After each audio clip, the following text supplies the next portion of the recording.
lessons really focus us now on the coming feast of Christmas.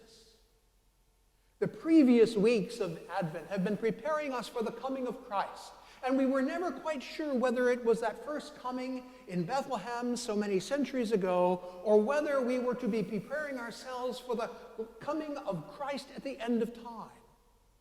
Indeed, the season of Advent speaks about both, for both are part of the same mystery.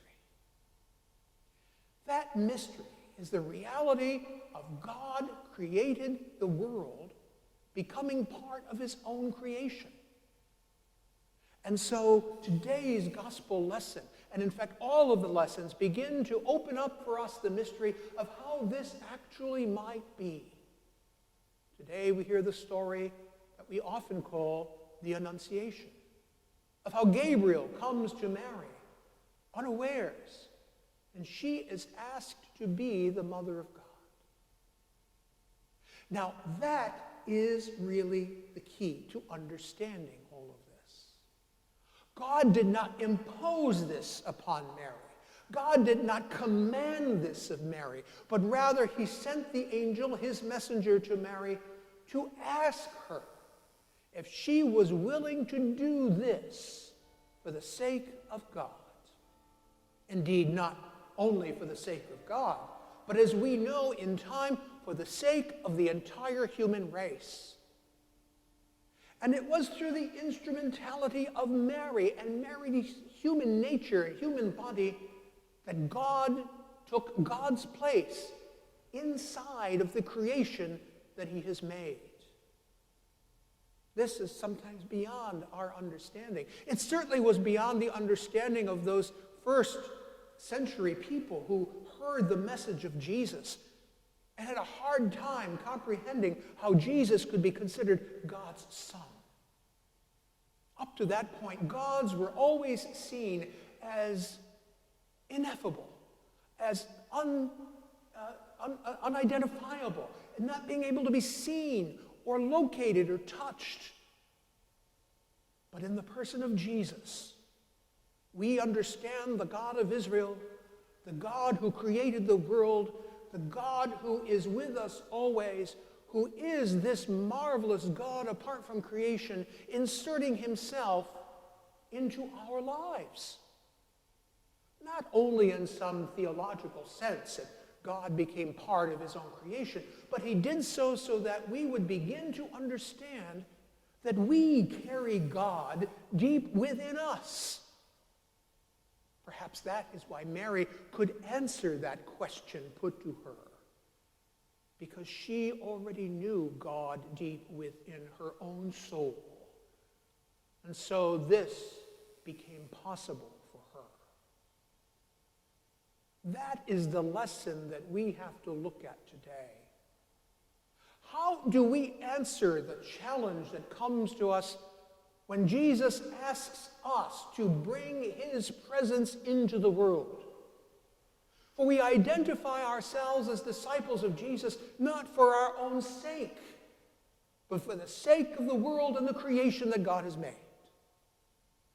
The church, we, the community of faith, we, those who seek to follow Jesus, we who seek to follow the path, the way of love, we are the ones who now bring Christ to the world.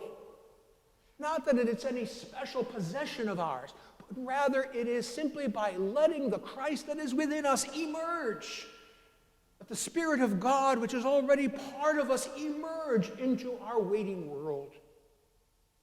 Why do we keep it locked up? Why do we kind of keep it for ourselves? Why are we afraid of the very power of God to work these mysterious works all among us? Not only as he heals and teaches, but as he really brings to us an understanding of who we are as true children of God.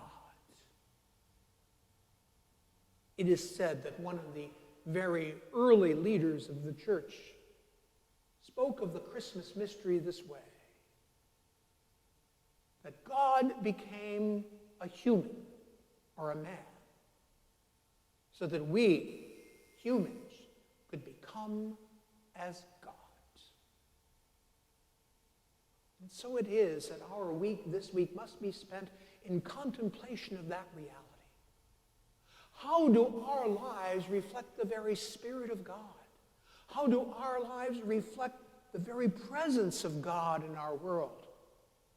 It is not something in a future day, nor is it something in a faraway place, but it is very present to us here and now. And what we celebrate in these days is not only the coming of Jesus as a tiny infant so many centuries ago, the way that he was introduced to us as a human being, as we ourselves are introduced into the world, but also that coming at the end of time. And it is in this in-between time that we live, and it is here that one long moment of Christ's coming is made clear. Made clear for us, so that we, like Mary, may bear Christ into the world. This is a fearsome reality, that the very power of our Creator, the very power of the Spirit of God, which sustains all life, is within us and is within our control. Not that we decide about it, but rather that we have the ability to even keep it locked up deep within us, or simply to open the doors and let it out. Let that Spirit do its work in us, around us, among us, and in the world that God has made. This Christmas, even as we are denied many of the things that we hold and treasure so dear, even worship, that we realize that God is truly with us and with us always. So it is that his name is Emmanuel, God with us. So whether or not we are able to gather in our church home, whether or not we are able to gather together around the table of the Lord, whether or not we are able to hear one another's voice sing the praises of God in the beautiful songs of Christmas, it makes no difference. God is equally present in the world, equally alive, whether we gather or not, whether we are together or not. God is working in us even now. So, my friends, take heart. As we journey into the deep winter, into the cold weather, into the darkness of a pandemic, we begin to realize that God is with us and that nothing is impossible for God.